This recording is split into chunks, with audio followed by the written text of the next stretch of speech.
For 20 years, my overly kind husband had been sending money to his parents out of filial duty. Even though our household finances are tight, we have never once received a word of thanks. Instead, all we heard was, "What are you acting so proud about with just $1,000? To make matters worse, we recently discovered the shocking truth that our money has been secretly going to my sister-in-law. My mother-in-law said, "If you give us a new house, we'll stop asking for money." Fed up with the unreasonable demands of my husband's kindness, my anger finally exploded. "Fine, we'll buy you a house. My name is Nancy, and I'm 49 years old. I married my husband, Jason, 24 years ago when I was 25. We've been through a lot, but we're still a happy couple. Now that our children are grown, my husband and I have just talked about enjoying our time together. However, there was one big problem. Both my husband and I were at an age where we needed to save for retirement, but the money we sent to his parents was a significant obstacle. For the past 20 years, we'd been sending money to my in-laws every month. The amount was $1,000, which was quite substantial. While this might be manageable for a wealthy family, it was a significant burden for us, despite both of us working. It was especially tough when our children were growing up and expenses were high. During those difficult times, we asked if we could reduce or pause the payments. However, my mother-in-law became furious, exclaiming, "Are you abandoning your parents?" Any attempts to explain our situation, like we're struggling with our children's education expenses, were met with no understanding. She retorted, "You got married and had children all thanks to us. How ungrateful." While there was some truth to her words, did she really need to hold it over us like that? We'd heard such remarks countless times. My husband said he would handle it, but as a couple, we supported each other. So, I took on the responsibility of the payments, leaving our household finances to my husband. He was strongly opposed, but since I earned a bit more, I decided to bear the burden. That was how we'd managed to get by financially until that time. By the way, despite the verbal abuse from my parents-in-law, we'd never received a word of thanks from them. My mother-in-law said things like, "Your income exists for us. Be grateful for how we raised you and send us money." My father-in-law adds, "The only reason our incompetent son managed to get married is thanks to us." They often say such awful things to my husband. Were they really his parents? I often got angrier than my husband. However, he just gave a bitter smile and said, "It can't be helped. They've always been like this." Seeing him so resigned to their behavior pains me. Even so, since my husband didn't talk back to his parents, I couldn't complain to them either as his wife. These 20 years had been filled with frustration. It would be much easier if my husband's sister, Amy, would at least share the burden of the support payments. I've never seen my sister-in-law being criticized by her parents, unlike my husband. Instead, she's showered with compliments like, "She's such a beauty," from my mother-in-law. Also she would remark, "She looks just like me when I was young." Even my father-in-law says, "Just by being born, she's already fulfilling her filial duty." The stark difference in attitude toward my husband and her always irritated me, though I've never expressed my anger since my husband always tries to pacify me with a simple, "It's okay." He was too kind, wasn't he? Sure, his kindness was one of the reasons I fell for him, but I believed it was okay to be more assertive. Sometimes I felt like my husband took his position as the eldest son too seriously. It was not common to be considered as being the eldest or being a son nowadays. I've even heard him tell our son, "You don't have to worry about taking care of us when we're older." maybe he said that because he's had a tough time with his own parents. However, even though my husband accepted it, I couldn't understand. At least once, I wanted my mother-in-law to express gratitude. When I was alone with my mothers-in-law, I asked, regarding the financial support, I'd be glad if you could express your gratitude to my husband occasionally.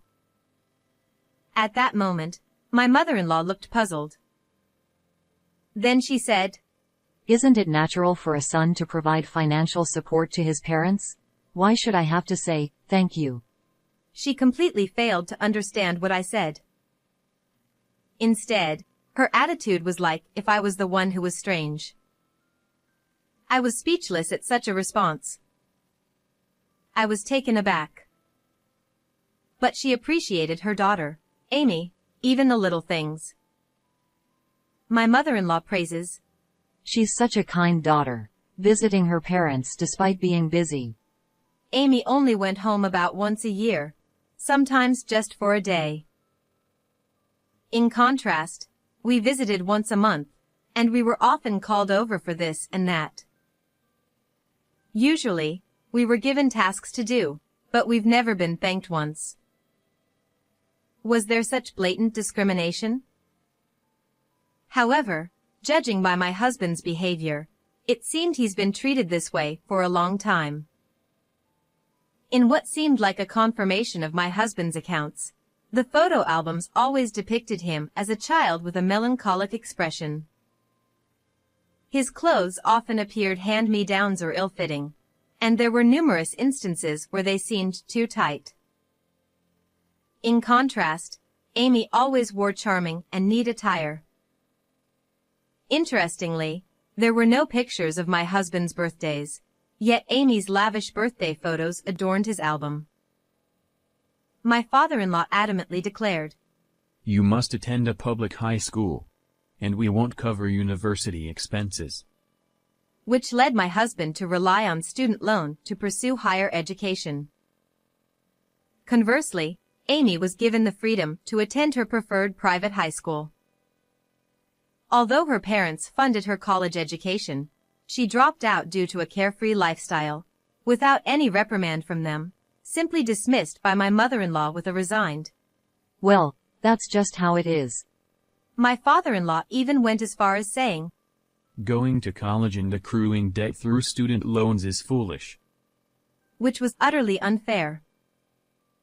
Furthermore, my husband was expected to provide financial support, yet there were no demands made towards their daughter. In fact, Amy lacked the financial means to provide such support. She quickly quit jobs, struggled to maintain part-time work, and ultimately became unemployed. Despite leading a carefree, unemployed life, her parents still doted on her. I was left speechless when my mother-in-law instructed me during our marriage proposal visit. Make sure to give our daughter a monthly allowance. When that daughter got married and left home, we were then stunned to be commanded to provide financial support to my parents-in-law. Despite enduring all this, I thought my husband was more like a commendable figure than a pitiable one, because he never refused to abandon his parents. However, I couldn't simply suggest cutting ties since I was not related by blood. It was a delicate and complicated issue that has been weighing heavily on my mind for a long time. Even during the challenging times of raising children, we continued to provide financial support. It was high time we received some gratitude. However, no matter what we said or did, my husband's parents never expressed gratitude. They never wavered from their belief that they were entitled to receive support. One day, I received a phone call from my mother-in-law. Generally, my parents-in-law were completely indifferent to our family. They didn't even care when our children were born. All they were concerned about was the financial support. Naturally, Our children didn't warm up to their grandparents and naturally drift apart. Whenever they called, it was always for some selfish reason or to ask for an extra allowance. With a sinking feeling whenever my phone rang, I reluctantly picked up. Hello? Hey, what's up with this month's allowance? Without any greeting, she dived straight into it, leaving me exasperated as usual. While I regretted not being able to show my burning anger, I replied, "Allowance is always on the 30th, which is tomorrow." To which she said, That's not the point. I need an extra $500 this month. "Huh? So, you mean $1,500? That's a bit." When I hesitated, my mother-in-law immediately snapped. What do you think the parent is? Well, it was the usual. She probably expected me to comply if she used intimidation tactics. But after 24 years of marriage, I've grown accustomed to her attitude. What do I think you are? Well, you're the parent, right? Then just give us the extra. No, we're already providing support. I said I want more. It's just not possible. Sorry. More. Impossible. Impossible. Perhaps she sensed my nonchalant demeanor because my mother-in-law abruptly hung up, saying, This conversation is going nowhere. "Well, I thought I handled it with sincerity, but maybe it didn't come across that way." Phones can be tricky, huh? That evening, when I reported the phone call incident to my husband, he chuckled and said, Only you could pull off that kind of attitude with my mom. Your natural charm is something else. "Natural charm?" "I'm not particularly charming," I replied. "I'm just conveying what you couldn't say. Once we increase the allowance, they'll keep expecting the same. I want to cut down on expenses for our retirement, so you have to say no, okay?" Yeah, I get it. My husband nodded, but he seemed uneasy. And his unease proved valid. Dad just told me to increase the allowance to $1,500 starting next month. My response slipped out involuntarily. "Here we go," I muttered. "You didn't agree to it, did you?" Of course not. My husband reassured. "What did your dad say?" He thinks we should have plenty of money since the kids are independent now. And asked, what do you think we are? I can imagine your dad saying that. I sighed. Haha. My husband chuckled nervously. "It's not funny." I glared at him, and his smile faded. "You have to say no, no matter what." Yeah. He mumbled. However, a few days later on a holiday morning, my parents-in-law barged in, causing a commotion. My mother-in-law shouted, Increase the allowance, you bossy wife. It seemed she blamed me for not being able to increase the allowance. So, I threw popcorn at her. "Here, have some." My mother-in-law asked, What's this? "Since you think I'm such a devil wife, why don't you try it too?" My mother-in-law exclaimed, All right then. Here I go. "Just because I said it was okay to throw didn't mean she'd actually do it seriously, right?" So, I retorted, "Well, since you're annoying too, here it comes." My mother-in-law screamed, "It's okay. Come on, open your mouth wide," I said. Huh? Wide? I promptly threw popcorn into her mouth. My mother-in-law choked, Blah. even though she obediently opened her mouth wide as I said, "She's quite naive." While my mother-in-law and I were goofing around throwing popcorn at each other, My husband and father-in-law were discussing things with serious expressions. My husband asked, Why do you need so much money in the first place? You still have your retirement savings, and there's also your pension, right? My father-in-law replied, With the rising cost of living, it's not enough. My husband insisted. We need to think about our retirement too. My father-in-law retorted. What retirement? First, you should worry about your parents. Like my mother-in-law, my father-in-law seemed to think yelling at us would make us understand. My husband has faced many unfair situations since he was a child. As I threw popcorn at my mother-in-law, I silently cheered. Hang in there, Jason. And somehow, my husband must have felt my support because he firmly said, It's impossible. If you really need money, ask Amy. Oh, that's a valid point. Just as I was impressed, my mother-in-law aggressively threw popcorn at me as if in retaliation, so I hit back with a newspaper bat. But my father-in-law said, There's no way I could ask her. And got mysteriously angry. I thought Amy was struggling, so I wanted to help with the allowance. Oh no. Wait a minute, what's going on here? I paused with the newspaper bat poised to strike, and then popcorn came flying at me. Ignoring it, I looked at my father-in-law. Even my husband was frozen in surprise. What's that about? Did you, by any chance, give our allowance to Amy? My husband cut straight to the point. It shouldn't matter. It's our money, and we can do what we want with it. No, it's Nancy's money, isn't it? I received it, so it's mine. What's wrong with using it for what I want? Then I'll just give the allowance directly to Amy. What are you taking credit for? Amy probably doesn't even know it's from us. Of course not. Fathers want to look good to their daughters. Stop messing around. My husband finally lost his temper, understandably so. The allowance we've been giving for our parents all this time, thinking it was for their sake.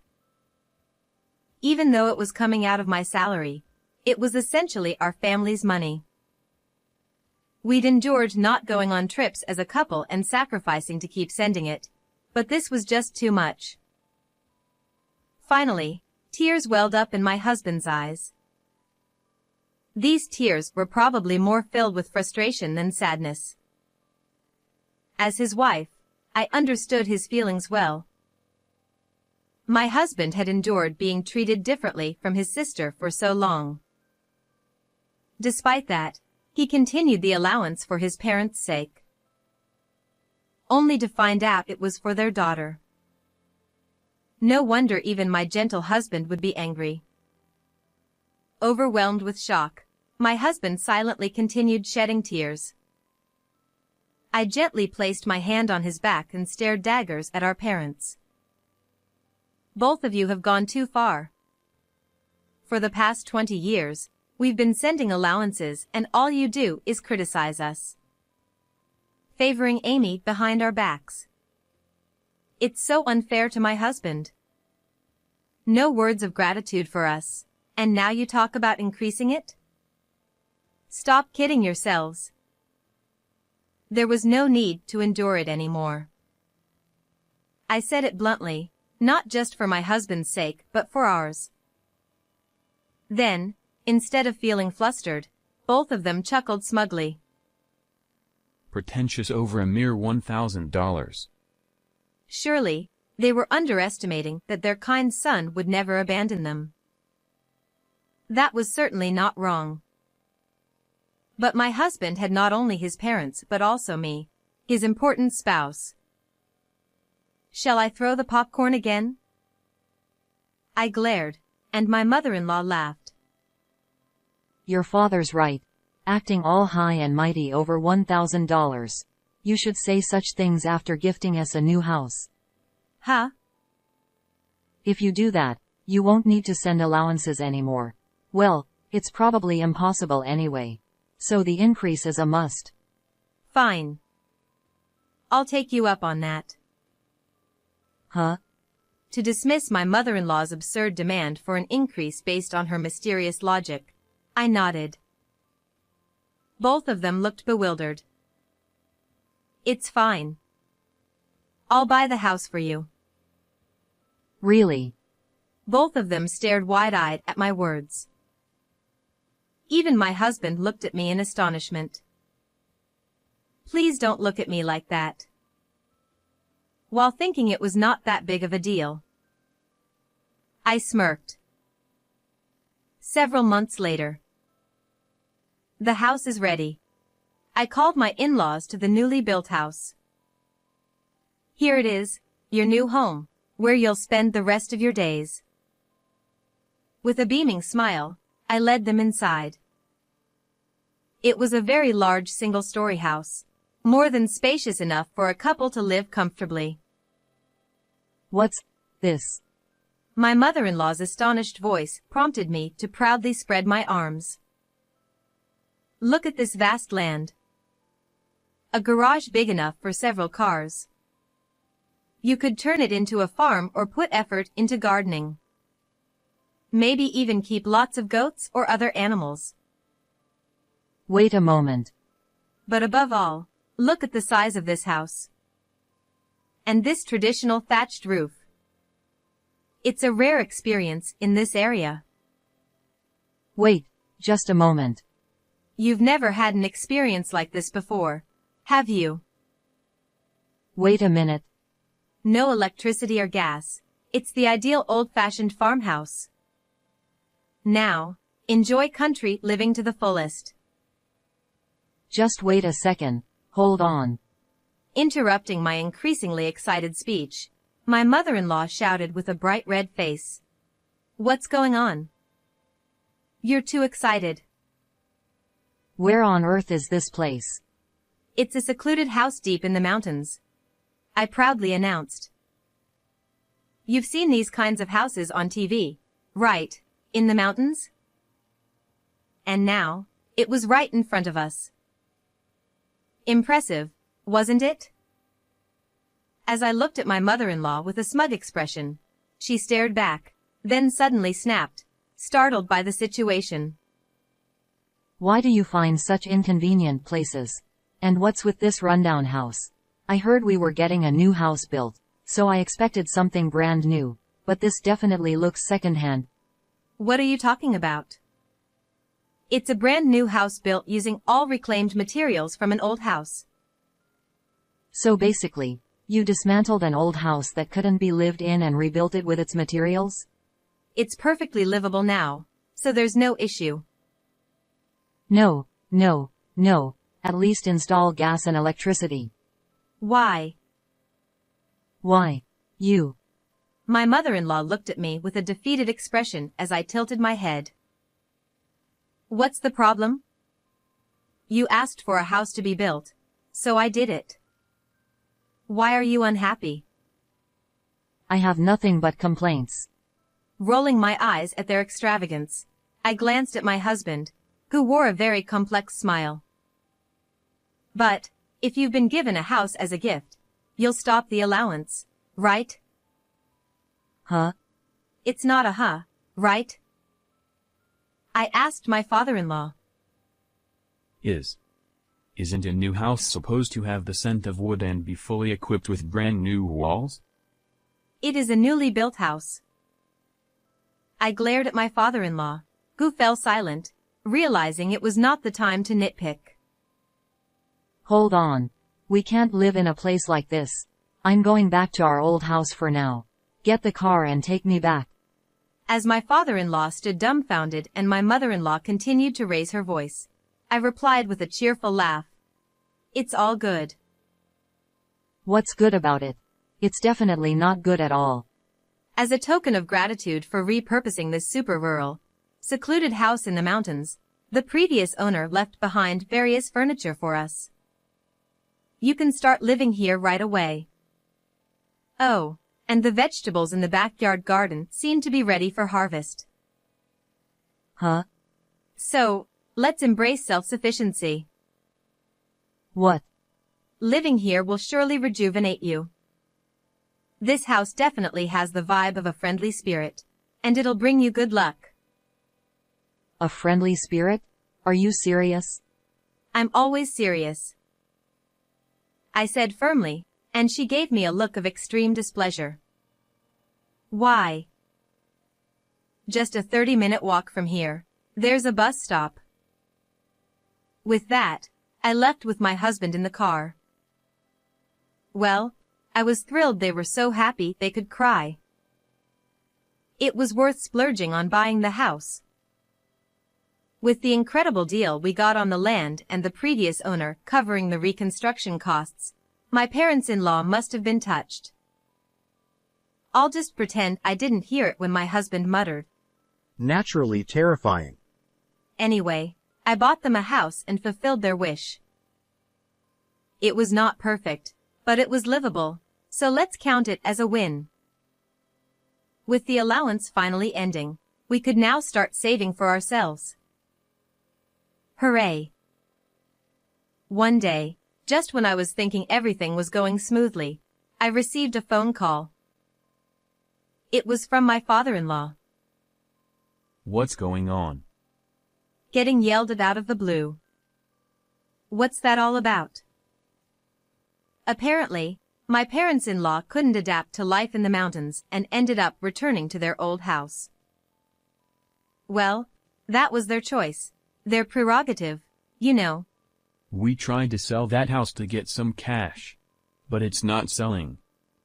Well, it's a remote location, so finding a buyer might be tough, right? That's not it.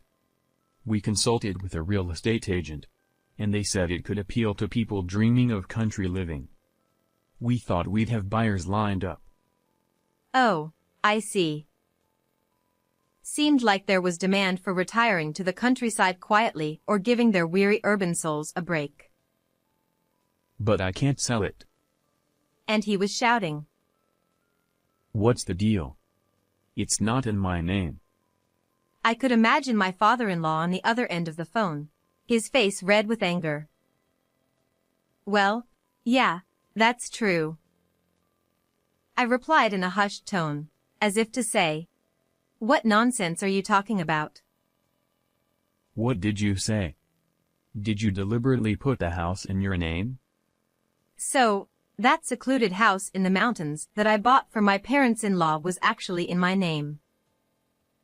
What was so strange about that? It's strange. That's my house. The one I received. So why isn't it in my name? Well, because I bought it. Huh? What's strange about the buyer's name being on the deed? What's strange is... Huh? I could hear the despair in my father-in-law's voice. It's really quite simple. I tilted my head in confusion. I bought the house, and it's perfectly fine for you and your wife to live there. It's straightforward, isn't it? I asked you to buy it. And so I did. No. But... I could almost picture my father-in-law feeling exasperated on the other end of the phone. But I really couldn't understand what he was saying. In the first place, my father-in-law didn't negotiate with the real estate agent when we bought the house. He didn't even remember signing any documents. Why did he think it would be in his name? It was bizarre. Anyway, change the deed to my name quickly. I'll sell that inconvenient house right away. Why? Living with a friendly spirit isn't something you can just do. There's no friendly spirit. And I wouldn't want to live there even if there was. What a luxurious complaint. Living in a house where there was no rent or mortgage. What's the problem? I really didn't get it. I think, if you want to give money to Amy, a house in the mountains with no utility bills would be perfect. I said. That's right. Amy. Amy is the problem again. Seemingly recalling something suddenly, my father-in-law raised his voice. She's asking for help with the down payment for her new house. Oh, I see. I replied, wondering what that had to do with us. My husband was increasingly fed up with his parents' blatant favoritism and discrimination. Amy seemed to take her parents' support for granted, and she and my husband had grown distant. So, I didn't really care about Amy's situation, but you're free to help her if you want, I suggested. We were planning to sell the house in the mountains for money, but the plan failed.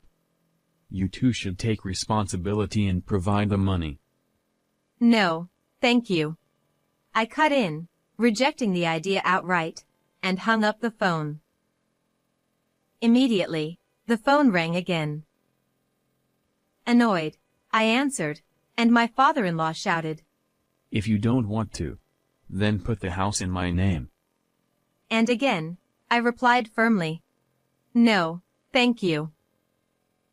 The phone kept ringing with demands like, Give us money. Change the deed. Each time, I responded with a firm, No, thank you. Finally, my father-in-law's tone softened to a pleading one. Please give us the money. Matching his tone, I replied tearfully, No, thank you. And after that, the phone attacks stopped. Phew. That evening, when my husband returned from work, he told me that his parents had called his office. They asked me to do something about my naive wife. He chuckled as he reported this to me. Of course, I have no intention of doing anything. He smiled. But they continued to send letters and occasionally visit our home, persistently demanding house, money, deed, and so on. Fed up, I finally said, Next time, we'll give you a new, freshly built house as a gift.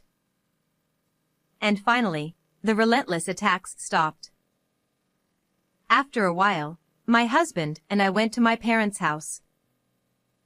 My mother-in-law said, This time it's really a newly built house, right?